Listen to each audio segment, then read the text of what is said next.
is our introduction to cosplay panel. If you two want to introduce yourselves.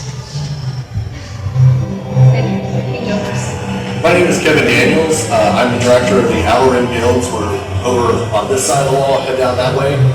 We are a Lucasfilm approved costume group, and we do charity work, and we also teach lightsaber choreography. As a matter of fact, later today in this room we'll have a lightsaber panel. But of course, part of what we're doing is cosplay. I've been an actor since 1989. Most of my work in the beginning was actually all Renaissance festivals, building costumes for that, and then shows at conventions and so forth. Always loved Star Wars, and now I'm doing most of all my costuming now is also Star Wars. Hi, I'm Brandy. I am with today the Rebel Legion and 501st. Same spiel, Lucasfilm, accredited, blah, blah, blah. A lot of the stuff I do is Star Wars now, but I also do anime cosplay, other live action, and various other things cosplay related. So, yeah, not just Star Wars for me. So. But yeah, we have questions. So do we want to start with like what got us interested? Yeah, so what got you interested and how long have you been doing it now? Well, for me it was always theater. Like as a kid, watching television, movies, loved it. And honestly, Star Wars and the Three Musketeers, and it's an Alexander Salkind production, The Three Musketeers, those two movies made me want to do sword fighting. And I figured the only way I'm going to do sword fighting is in theater and movies. So that's what got me into acting. And I learned costuming from costumers. And I was like, hey, I want to keep going with this. Then when I got into Renaissance festivals, I had to build my own costumes. Because stage costumes and working costumes in the lane for a Ren Fair are two totally different creatures. So what I got used to building are clothes. Not just costumes, but actual clothes that I could wear, fight in. There were times we were sleeping in the streets at Ren Fairs. So I got into it through that aspect. For me, I also technically the first costumes that I made was theater back in high school. Technically, I made my first costume like 20 years ago. And then the first costume that I made for like myself was anime, because I went to Comic Con. What character? What character? Oh my god.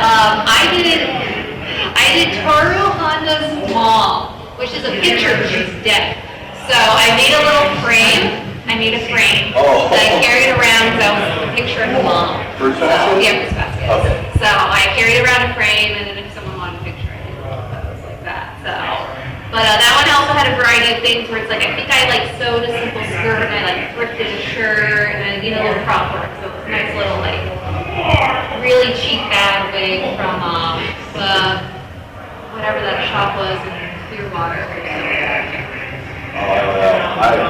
yeah, that was my very first.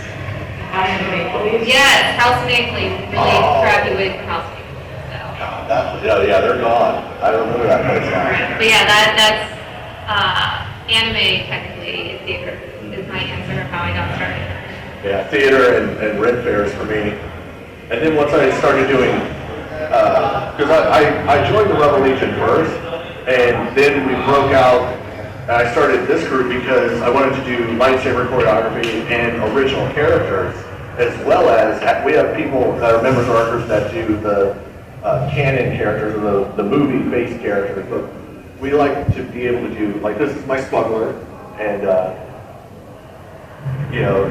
I like that creative part, kind of like what Brandy talked about. Like she had the picture frame and all that stuff, so we, just putting it all together and finding that character that fits into the niche we need. Like smugglers, Sith, Jedi, you find a lot of them today.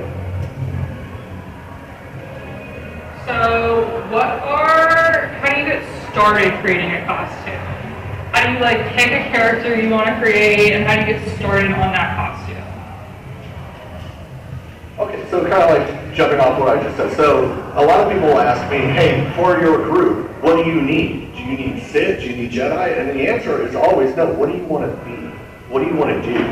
Like my first character that I built in Star Wars was a Jedi. I love Jedi. I love lightsaber combat.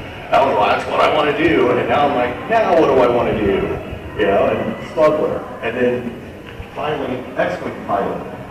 And so for all of these though, it's research, it's looking at the movies, it's looking at the art books, it's looking at pictures from the movie, like how did they do it, and then how can I do it? How do you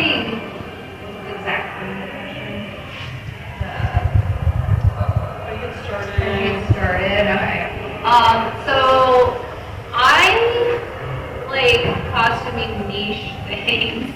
So like the frame of the mom. I like doing weird things. Because when you find like that one other random person who knows what you're cosplaying from, like I ran into someone who was crushing from Newsies once. And I was like, are you crushing from Newsies? And they were so excited. I did a Star Wars thing, or I was handling for an event. It was a big charity event in Company, and it was all the space things. We were all dressed up as, space things, doing things. Someone was dressed as Xenon. And I was like, oh my god, you're Xenon. And she was like, oh, really? About getting out and knowing who I was. So, I like getting new things. It's fun when people know what you are. So, like, for Star Wars, I did Leia's Cloud City look. It was a lot of embroidery, but I like making really complicated, intricate crap too. So like I like finding something that's like niche and also really annoying to make. Actually, if you leave that up for a second. Yeah. So, this is the Porg mascot for our group. It's the Org Porg. And that started as a joke. Because we were doing an event, and the girl that made it, her name's Katie, we were like, we should have a mascot. I'm like, oh yeah, I always said the Porg because it rhymes with, Outer Rim Guilds is Org. So the Org Porg. I said, I just need to figure out how to make it. And then she went home and made it. And the head is a laundry basket where she's paper mache over it and then attached the fur. The body is a combination of plumbing tubing and hoop skirts that are held together with straps so they go out. The feet, it's hard to see in the picture, these are dinosaur slippers that have been painted and then hollowed out and then they go over shoes. And of course there's yellow tights. The arms are connected. They're just big pieces of the fur fabric, but they're connected to a polo shirt. So, and this young lady up here in the front wears the Porg sometimes. She's worn it a lot. And because Katie and her are different sizes, we've had to modify it for her where we shove these big pieces of foam underneath the plumbing so it doesn't rest on her collarbones in a weird way. So we figured that out, but yeah. This is, again, and the eyes are just half circle or half spheres of styrofoam that have been painted. But we always joke because they're soulless, it's so dead. But children love this. One little girl called this the hamster penguin. And we're like, that's perfect. But yeah, this just started as a joke. So like, it's funny when we talk about like niche costumes or I'm gonna be this bounty hunter or I'm gonna do this, we're like, let's make a Porg. And it happened. It's hot. It's a very hot costume to wear. That bird is not real. So you kind of touched on this briefly, but what does the research process kind of look like for creating a new costume? For me, I start, if it's on film, or even if it's a cartoon, it's a good thing. You just go and look at it, watch how they move. It's tough translating cartoons to real life. It's not impossible, but then also, especially for Star Wars, and nowadays, there's so many pictures and reference books. There's a book, Dressing the Galaxy? Yeah, right. Dressing the Galaxy is just picture after picture after picture. And also, like, I've been to a couple of live events where Star Wars Celebration in 2017 was in Orlando, and I think I had my phone full of pictures of nothing but the costumes they had on display. Just walk around taking pictures. But what's interesting, you go around to the back side of the costume and you see how it's held together. Because again, theater costumes or costumes through the screen are different than the clothes we're wearing out here. Yes, research.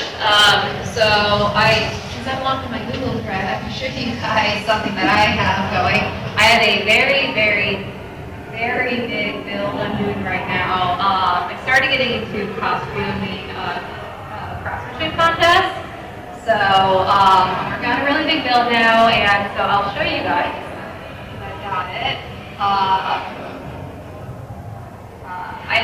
You can make tabs in Google Docs, it's great. So I have like 6 pages of notes here.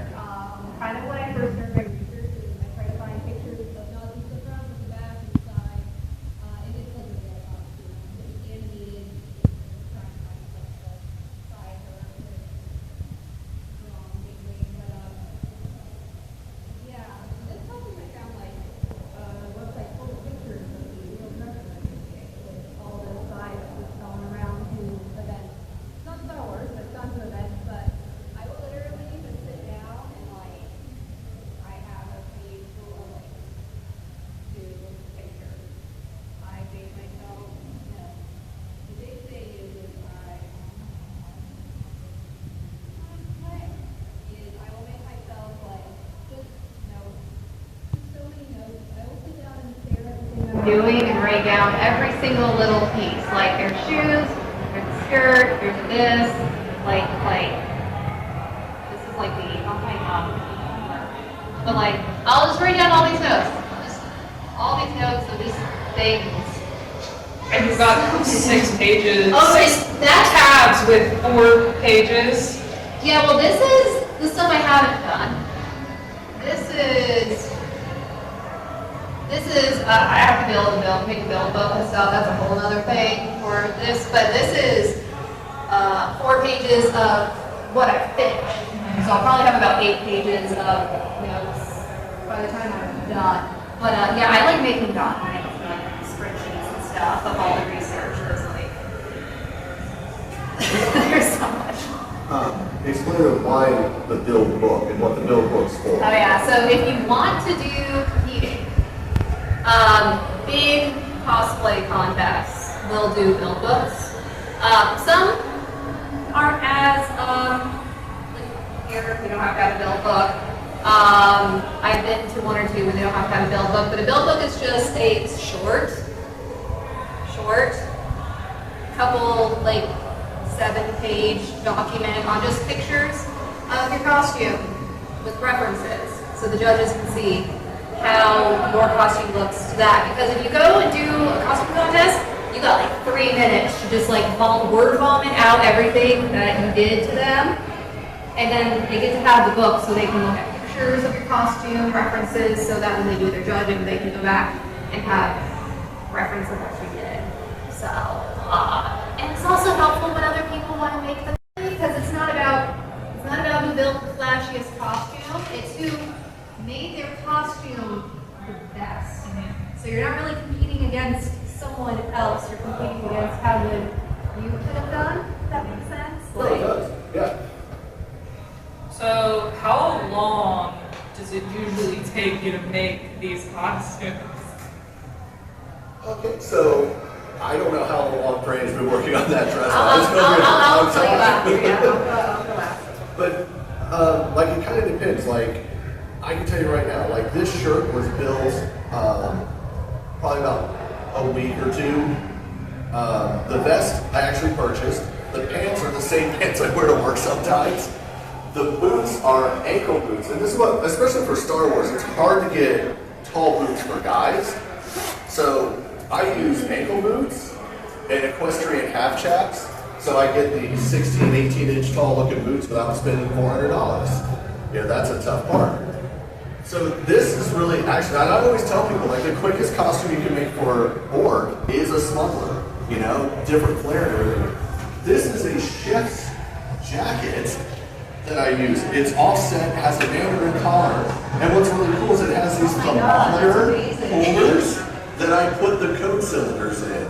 This costs like $40, you know? So, this jacket, because every time something new comes out of Star Wars, I'm watching at least 4 or 5 times. One for the story, and then everything else is to look at the background. Carson Teva was wearing a leather jacket when he was like off duty in that Ford operating base, and I'm like, I'm building that. So a friend of mine made this for me. This is a Rebel blood shit.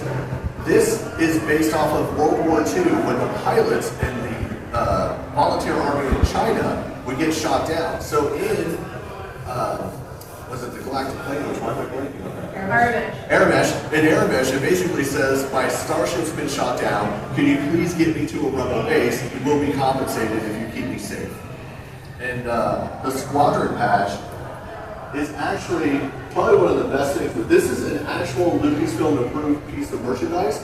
We have to go through a whole process with Lucasfilm to get it approved. This was designed by a young lady who's here today, and it's based off of the Flying Tigers from World War II.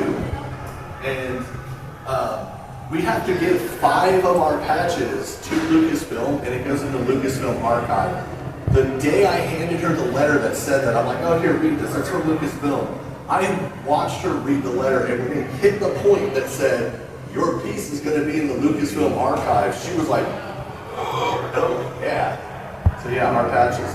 We can only trade them and stuff with other Lucasfilm groups. I have some trade. I have for But yeah, this is a cool thing because I'm tying it back to World War II, but bringing it up into Star Wars.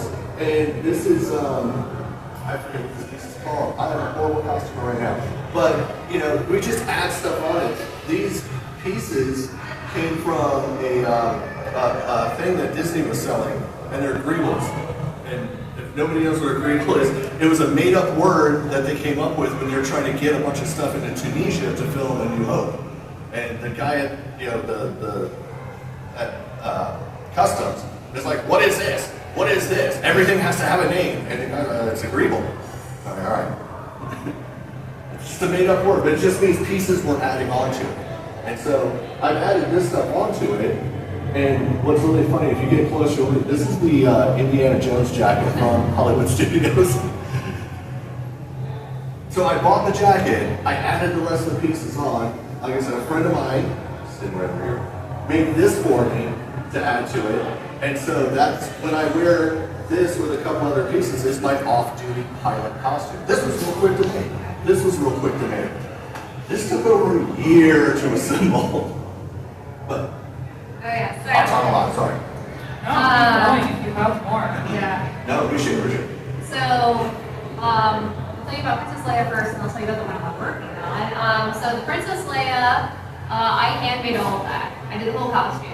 So most of it was pretty simple. Like, you can't see it from this picture, but it's just pants. Literally bought a pajama pant pattern. And then the tunic, same thing. I just went to Joann's and bought a tunic pattern. I did have to change the sleeves on that. And then I did have to craft a belt. But the cape and everything, that's the main bread and butter there. I didn't time the exact hours, but I spent basically almost all of my time off, 7 months to do the embroidery. So that is all hand embroidered because you can't see the picture, but most of the embroidery is shadow stitch, which means when I hold the cape up, it looks like it's filled in. And then there's little tiny yellow lines, and that's a stab stitch. So the really cool thing though, throwing back to finding other people who've made this costume is, someone actually drafted the whole pattern up and put it on spoon flow. So I was able to buy the pre-done panels, and I just had to embroider right now. It still took 7 months. And then I think the completion on her was about a year. So that was a year. Oh well. The other dress that I'm making, right now I'm embroidering the skirt panels. It has little 2 by 2 inch scallops with little 3 pieces drop down with pearl. I have 200 hours into that. I am about 40% through just the skirt embroidery. And I can tell you, from doing Renaissance festivals, I know what she's talking about. And then, I've seen the late, like people will say, like at Ren Fair, they'll look at me in my outfit. the dress took me like a week. Yeah. And they're like, oh, I bet that looks hot in there. And I'm like, go talk to the girls.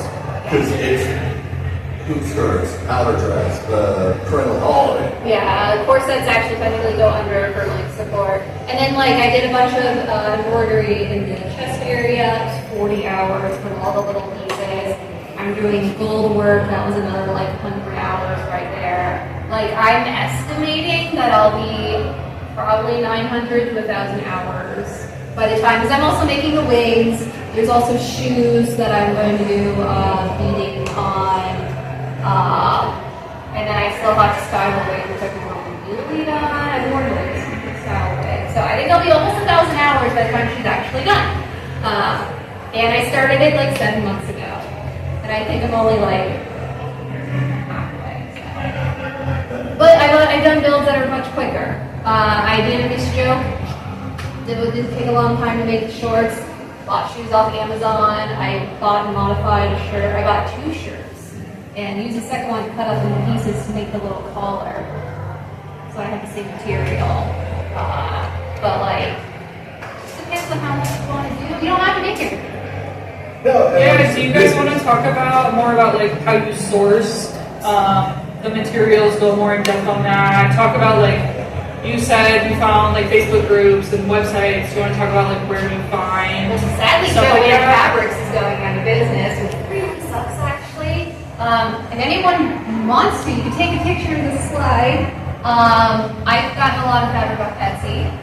Do be careful because some of them are the suppliers from China or India, so it takes quite a while to get to you. So if you need something quick, check the shipping on that.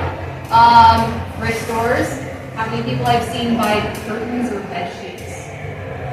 I was gonna say the bed sheets. I use that for Renaissance festivals making shirts because it's a great material and you get a huge piece of it. You just chop it up into one. Also, because I'm just thinking about this, mocking up something really confusing is really important. If you don't know how to make something, buy some really cheap fabric and make a mock-up.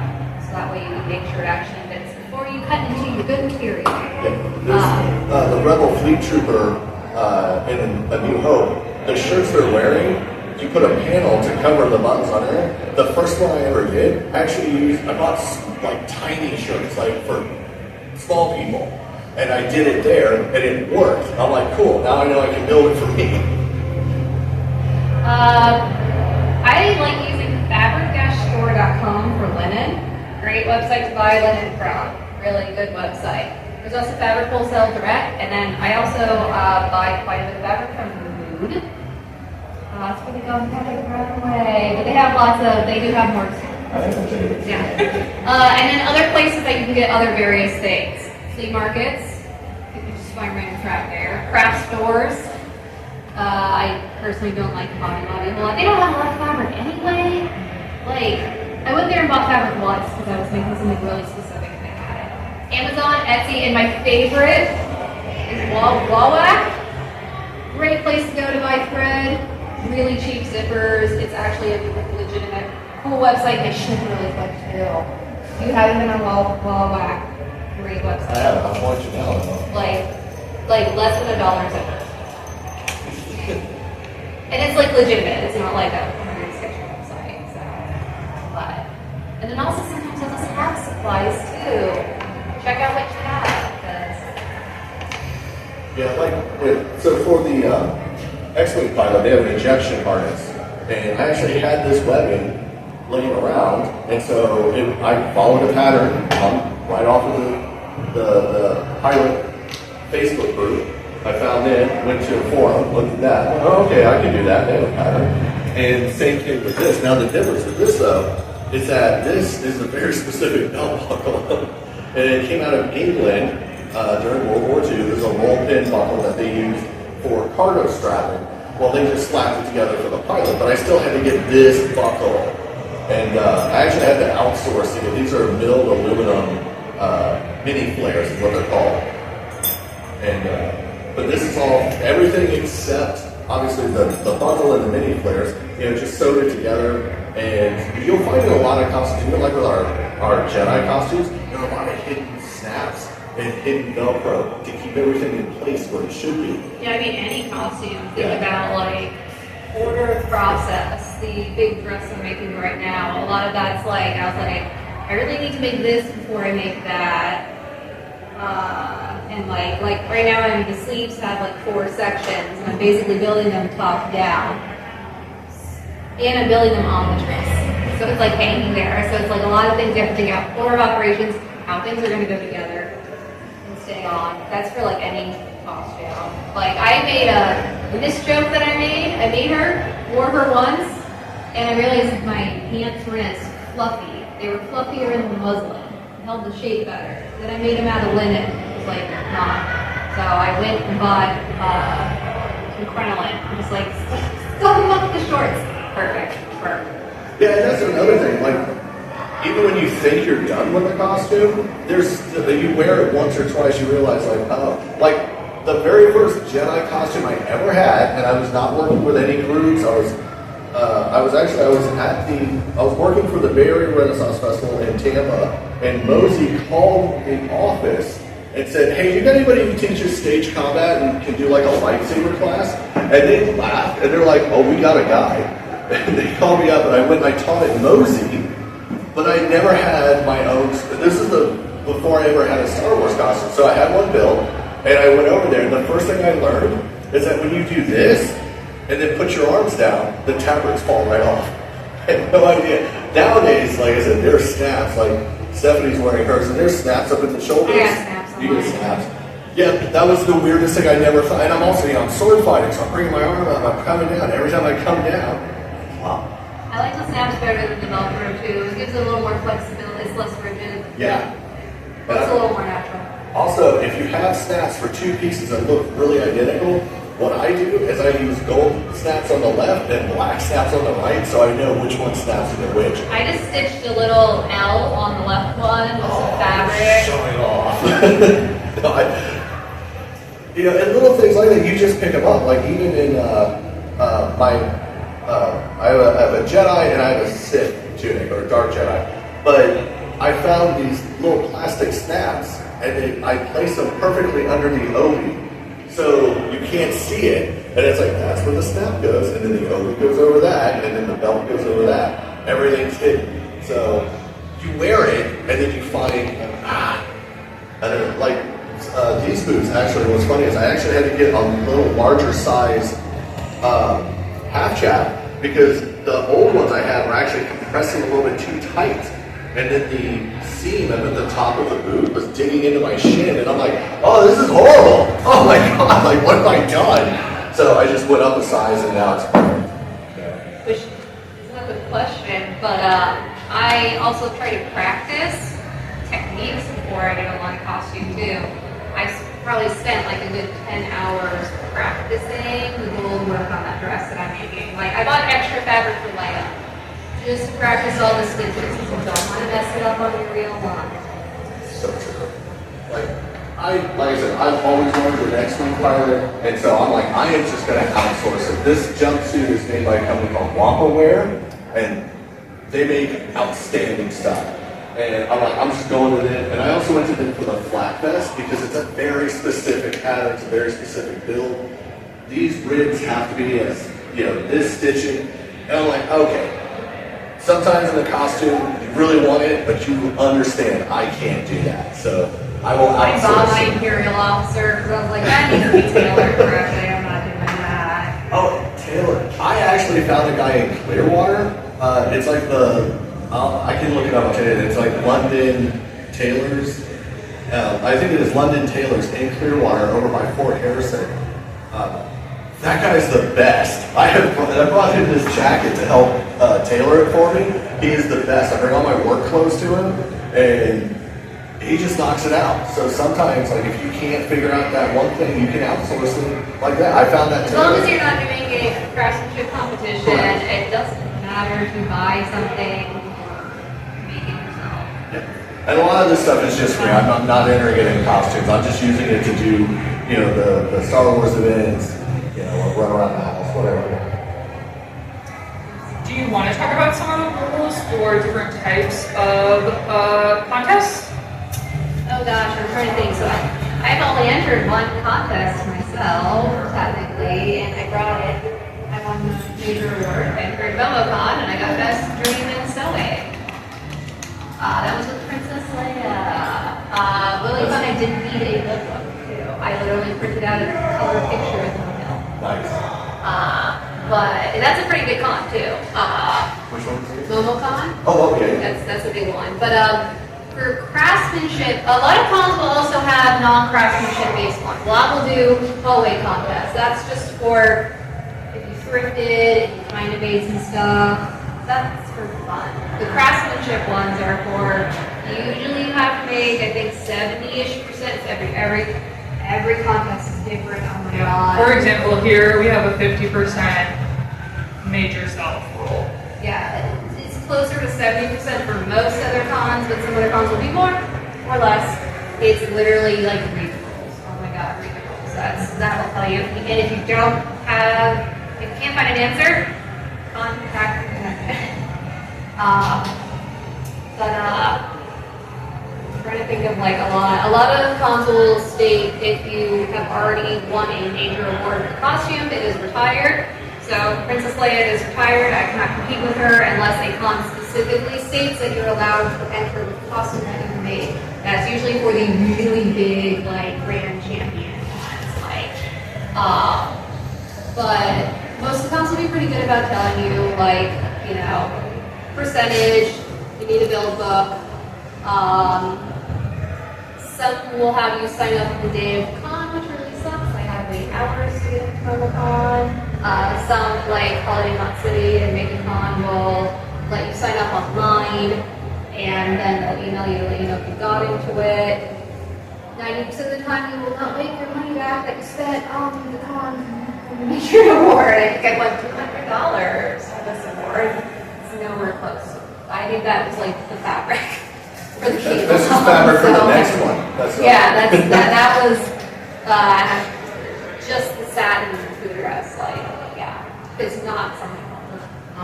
Speaking of how much you spend, how much do you guys normally spend on your costumes when you make them, like the more elaborate ones, and then obviously the ones like that you would thrift and stuff like that? Oh gosh, my Jedi wasn't a whole lot.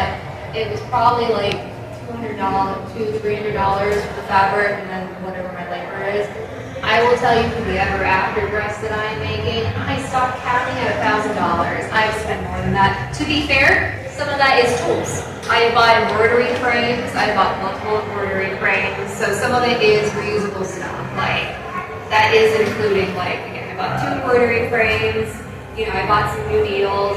I got a new sewing machine. That's not included in that price. But, like, I probably spent at least $1,000 not including tools on that dress. And I'm not done. Because I still have to buy whatever I need for the wigs, and whatever I need for the shoes. I bought the shoes. I mean, it's the reason why I bought my X-Wing pilot one. Yes, a lot of it was outsourced and bought. Again, I think the thing I did build myself was the ejection harness. But all put together, this is probably over $1,000 because the jumpsuit itself is like $150. The flak vest like $125. This helmet I got really cheap, but then I had a friend of mine who's an artist. This is Red Six. This is Jet Porkins' helmet, and it is as screen accurate as he could get it. And I'm so impressed with it. The chest box is like $100. The leg flare holder was only about $60, and the leg flares themselves were built by my friend here, and they are resin printed. But like the mini flares there, they're milled aluminum. The belt buckle was probably the cheapest thing I bought online. But when you start adding everything, also there's a combat that's here in the sleeve. This is like $20. So when you start adding things up over over a year, putting everything together, it does get close to like $1,000. But this is because you're going for accuracy and stuff too. Like, if you're just going for fun, I built CP Rock Show, Dark Urban Announcers, and that one was pretty simple because I bought like $20 shoes off of Amazon. I couldn't find hot pink shorts, so I did buy white shorts that I dyed. So, you know, I spent, $10 on the dye, and probably like $30 on the shorts, and then I probably spent like $30 on the fabric I needed for the top, and then I bought $60 wig from Arda, a little bit of, $5 of fabric for some little bits here. The most expensive purchase on that was I did commission a friend his fursuits to make me some ears and a tail, but like that one is like, $150, $200 for just a little fun one. So it does add up though, because like you gotta think about shoes.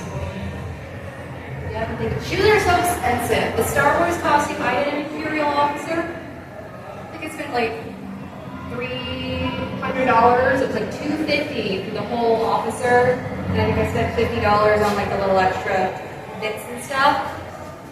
Yeah, it was like $200 for the freaking shoes because those had to be accurate. But that's for like Star Wars accurate stuff. Like if I was doing that one for fun, I would not have done accurate shoes. I would have gotten some cheap objects off.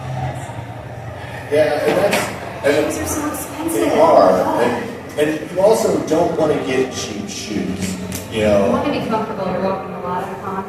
Yeah, and like I said, like the pair I'm wearing on my feet right now are actually the same ones I wear. I'm a detective with a police department. These are the boots I wear to work. I just don't wear the tops. But same thing. Like these are work boots, and I have insoles in them. And I wear nice cushy socks because we're on the pound floor. Like sometimes up to 12 hours a day. You know, yeah, we sit down and take breaks, but still you're moving around a lot.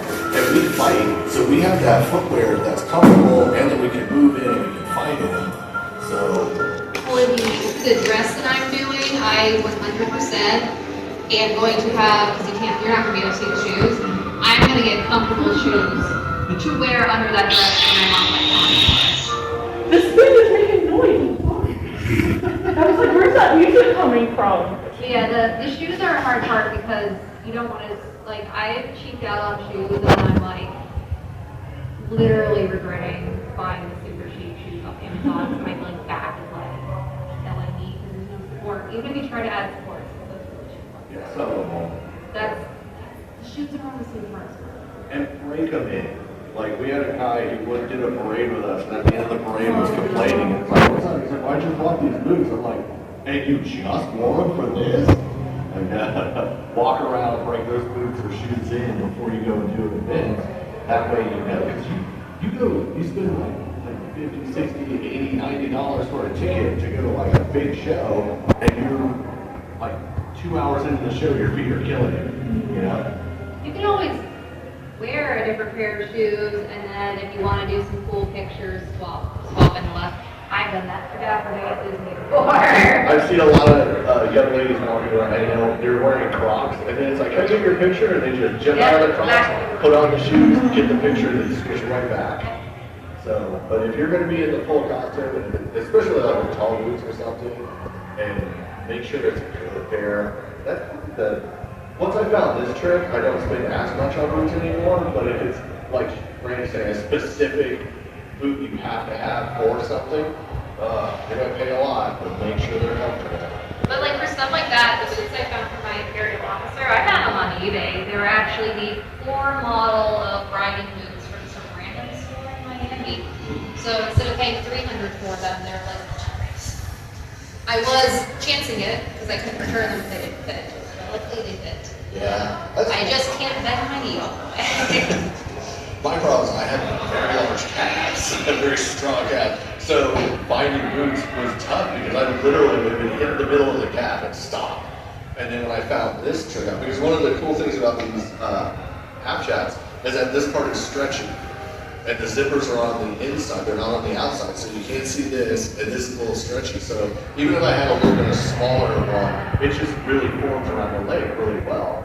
But then I found with this style of boot, that now takes it to the shin, so I had to step it up. I must have like 3 or 4 sets of these chaps in brown and black at my house at any time. You know, that's why, you know, and depending on which costume I'm wearing, I'm either in brown or black boots, so it doesn't matter. So, do you all have a favorite aspect of cosplaying? I think mine's actually making the costumes. I'm a process person. I also do a lot of knitting. And yeah, you don't have to wear anything. But I'm all about like the process, planning, and actually getting to make it. So I also got some show for State Fair last year for knitting. And the first place this year in Chavez for knitting. But yeah, it's like I like the aspect of making the thing a lot. I like that too, but I think Noah's favorite thing, and especially like when the poor costumes and that, watching kids and adults like look at whatever costume you're wearing, you're like, dude, or like, I want to get a picture of you. I Like, find a niche costume. Yeah. When you find that one person, Yeah. you're like, wait a minute, are you this person? You're like, yeah. And they're like, oh my god. I didn't get a picture. I think it's really cool. I think what's funny, when we do parades, you'll hear kids and adults, all you hear scream is Star Wars. Yeah. It's Star Wars! And I'm like, they know it's us. I got an opportunity, this was a couple of years ago. Disney has a group called Deep Capella, which does acapella singing. And during COVID, they were doing the Cantina song online. Well, they decided we're going to film a video and we're going to do it at Galaxy's Edge and Oga's Cantina. So I applied for it. I sent them pictures of all my costumes because they wanted people who looked like they lived there.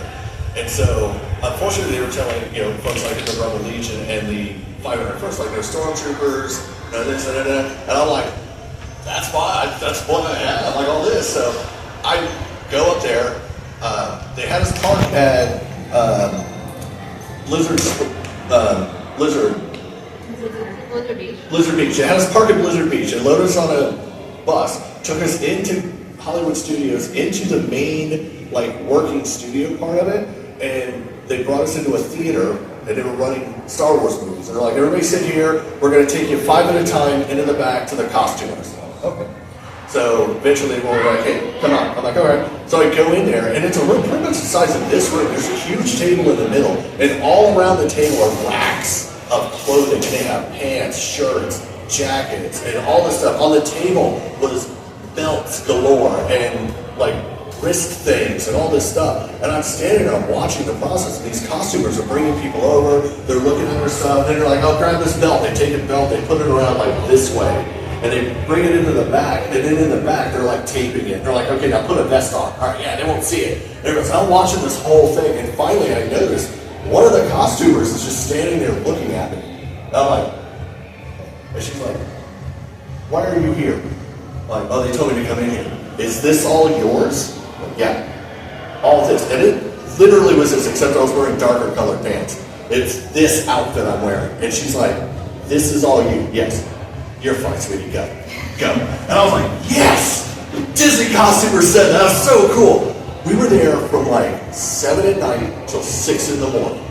And at 6 in the morning, they take us backstage. Now backstage behind Galaxy's Edge, and they have bags, and they're like, all right, put your costume in the bag, put your costume in the bag. And they're going over to everybody, and they come to me. And I'm like, no, this is mine. They're like, no. And I'm like, no, this is mine. And they're like, really? And I'm like, yes, second costumer. So at one point I said, hey, where's the restroom? Been here forever. And they're like, oh, yeah, go down this sidewalk, go to the left, come back. As I'm coming back, I run into people who work there. And they're looking at me, and they're in their Galaxy's Edge costumes. They look at me, and they're like, where are you working at today? I'm like, oh, I don't work here. I'm just here for the music video. And they're like, oh, nice costume. And I'm like, yes. And one last time, I go to get on the bus, and the costume was like, wait. You have to give us back the costume. And I'm like, no, this is mine. And then again, she's like, that's really good. So that was a huge validation point for me that all the stuff I cobbled together and put together, I'm being told by Disney costumers, one, give us your costume, and two, you look good. That's how you steal costumes. That's how you steal costumes. Just act like you work there. Yeah. Walk in and walk out. No, don't do that. Don't do that. So you're both part of larger groups. How do you kind of get more involved in the community, find groups, and join them? Well, at conventions like here, Yeah. the Rebel Legion 501st are over here, or it's down over there. You can come and get our business cards. You can just chat with people. And a lot of times for any group, it just comes down to what do you want to be? What character do you want to be? Do you want to be like a smuggler and dress up and do stuff like that? But you can also be members of multiple groups. Like I'm a member of the Rebel Legion and the Dark Empire, and of course our group. And I'm just 500-person Rebel Legion. But yeah. So it's up to you. Like what character do you want to play? What do you see yourself as? Come up with that story. We always tell people, especially with us, this started in the Ren Fair. We call it the 50-foot rule.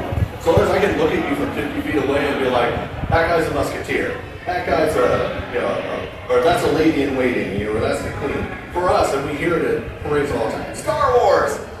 Got it. That's what we're looking for.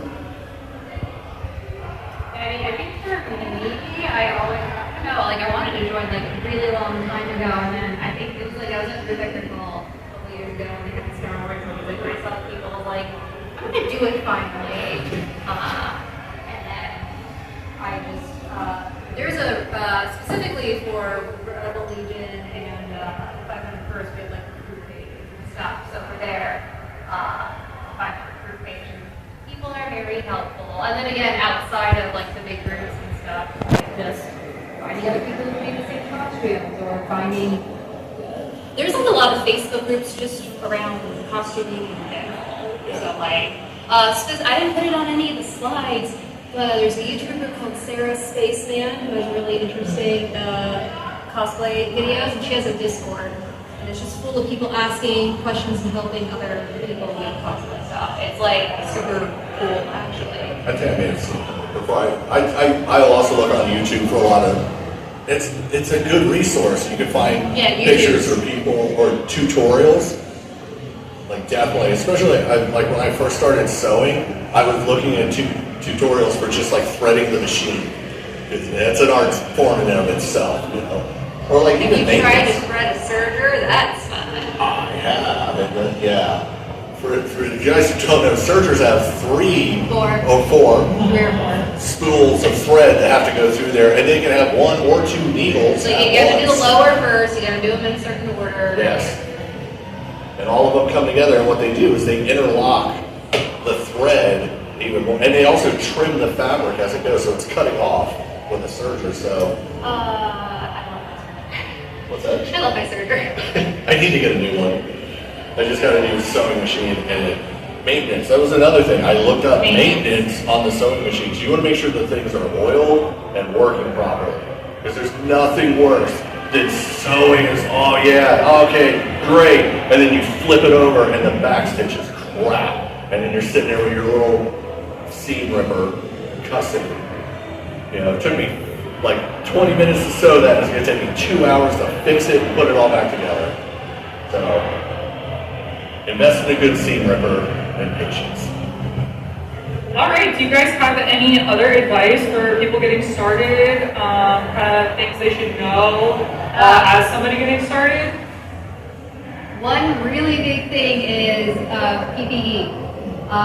If you're going to use a Dremel, if you're going to use specific glues, if you're going to make stuff out of acrylic, there's a lot of things that you can do that is hazardous to your health. Use a respirator, use gloves, do stuff in a well-ventilated area if you have to. If you're not sure if you need to do one of those things, ask the internet. Don't hurt yourself, or also your pets. Also pets too. Like if you have to use a respirator, maybe make sure your dog or cat are in the same room as well, because like you don't want to hurt your little creatures. That's literally the biggest piece of advice I have, because I also just had this is a plug for you guys. Libraries have resources like 3D printers and sewing machines and other stuff. I think I saw. So the Clearwater Library System has several makerspaces. We have 3D printers you can submit if you need small pieces for your costumes. We do also have a sewing station you can use, and we do have a laser engraver as well if you have pieces that you want in like wood or acrylic. I think I saw one of the libraries in Hillsborough has a Cricut. We also have a Cricut. And like that, if you don't need to invest in a machine, see what your local library has. Or maybe a friend. I have traded skills before with people at least in the 500 first. So I did some sewing for someone, and someone 3D printed me some stuff. So, but yes, find places with resources like this library. And also some of these Facebook groups and forums, somebody might have built something and they're not using it anymore. They might just be looking to sell it. So there's a chance you can pick some stuff up. I can tell you like one of the quickest things for these belt boxes. This is literally right off of Amazon. These are just little tins that I have riveted on a belt clip, and it fits right on your belt. And it's Star Wars as heck. You know, this is little stuff like that's real quick and easy. Also, iron your fabric before you do anything with it. Like, Patterns. You can find patterns. Like this is the Jin Urso costume. This is also the lady from Firefly. I don't know why they put these two genres together, but they did. it's because like the pants are still like it's because you. But I mean, these patterns. Space Western. Space Western. Yeah. So I mean, there's a lot of patterns you can get. So if you don't know how to make a pattern, and if you need to alter a pattern, go online, look at tutorials. For me, I have a big chest. One of the things I learned early on was to take the pattern and cut right up the middle, pull it apart, and then tape it in another piece of paper, and then it fits my wide chest. So even if it's a smaller pattern, there are ways to adjust them. Yeah. I was looking through. I mean, things like this is some of the advice from some cosplayers. Someone said if you need 12 buttons, make sure you buy some extra because you never know what's going to happen to your stuff. A very big one is don't sew or craft when you're tired. You will make mistakes, and then tomorrow you will be very sad about that. And then adjusting cosplays for your comfort if you need to. Like my sister and I are looking at doing something, and she's not as comfortable with the skirt being short. We're gonna make it a little longer. I think there was like a little chest cutout. We're not gonna do that. She doesn't want to do it. We're not gonna do it. Also, anyone can cosplay anything. Clearly, don't fake a disability or fake skin tones that you shouldn't and stuff. But anyone of any size or height or gender can cosplay whatever they want. Just don't be offensive about it, pretty much. Yeah. Don't be a chip. It's supposed to be fun. And again, lots of cosplayers online are super helpful and cool and will answer questions and give you advice. Wig grips are great. They go under your wig and help keep on. My friend who does lots of red fair stuff says silhouette and shape is important. So think about undergarments as well. Sometimes wearing the wrong undergarment make your costume not look correct. No, that was Caitlin Pierce. Oh, I know Caitlin. Yeah, I went to high school with her. Let's see, test things out. The end point isn't social media. You're doing this for fun. Maintenance. Again, sustainability is also a big thing. You do not need to make a costume to wear one time. Like, think about wearing a costume more than once. Like, what you see on TikTok doesn't need to be what you do in real life. Like, 'cause it makes me really sad when you see lots of people on TikTok who probably buy a costume once, make a TikTok, and then they throw it out or something. So, wear your costumes. I also look for pieces that I can use in other spots. Like these boots are pretty much universal. The brown boots, any of my costumes can wear those. I can put this vest, I can take off the flak vest, put this vest on with that jumpsuit, and it still works. There's a lot of different variations you can use. So having, especially like with the smugglers and some other things, but even in other cosplays, if I could use this piece in this outfit, then I look to see what's compatible. So not just, now I have to make another set of pants. I have to make another, no, this will work. I can move this over here. Yeah, I've used, I have like a Ren Fair skirt that I realized was going to be great for I made a female version of Hans from Frozen. I was like, I already have a blue skirt, so it's just like, I can just rewear that. Or even if something, the color's not like perfect, it's like, looks good together. I skimmed through, I didn't see any other stuff that I felt like we didn't cover. All right, do we have any questions? Yeah. Have you guys experienced people that are also in like your same cosplay communities like discouraging others? And if you have, what do you do about this sort of people? If I have run into some negative stuff before, and my answer to them is don't be a jerk. Like if they want to be that character, it's what you want to do. And mostly it's like just be good. There's no cost whatsoever to be nice to someone and be good to them. If you don't like your costume, then shut up and move away. It's not, the only people judging really are you, and that's all that matters. If you're doing a technical thing, and even a technical event, I've seen judges where we've talked to them and they're like, hey, I really like what you did here. On this thing here, maybe you would try this, or maybe do that. So even judges are helpful. You know, you say, hey, that looks pretty good. Have you tried this, or have you tried that? If you do a craftsmanship competition, they don't have a feedback panel. Try to hunt down the judge after and talk to them. You know, like my friend entered with us when I did mine, and you know, only one person's going to win each thing. But you know, she had questions, and the judge was like, "This was great. This was great. You know, next time take more time doing this thing." But yeah, the people who are I haven't seen a whole lot. I mean, at least in like our costuming groups, at that point, usually you go to like command staff and tell them someone's being mean, and then they deal with it at least there. But like, not Star Wars. I haven't really, you know, ran into people being mean a lot. You know, but being somebody who's on the panel that judges, not judging, but approval panel to give costumes in our group, we have to go through a lot where we have to look at the costume you submit, we have to make sure it's right, you know, pieces, whatever. And there have been times we've told people, hey, you know, that's not going to work. But anytime I've ever told somebody your costume's not going to work, my response also comes with links and pictures and descriptions. I'm not just saying, hey, it doesn't work, you need to change it. I'm like, it's not working, here's how you can change it. And I mean, I put in as much info as possible, and sometimes people get upset because you tell them no. But at the same time, it's like, well, look, with Rebel Legion and even with Board, we have to meet certain standards. We have to look like these are characters from Star Wars. And I tell people all the time, original characters have to be 110% better than the movie characters because you're creating something new that nobody's seen. Whereas Princess Leia, everybody sees Princess Leia. They know what that looks like. I've seen bad versions of paper.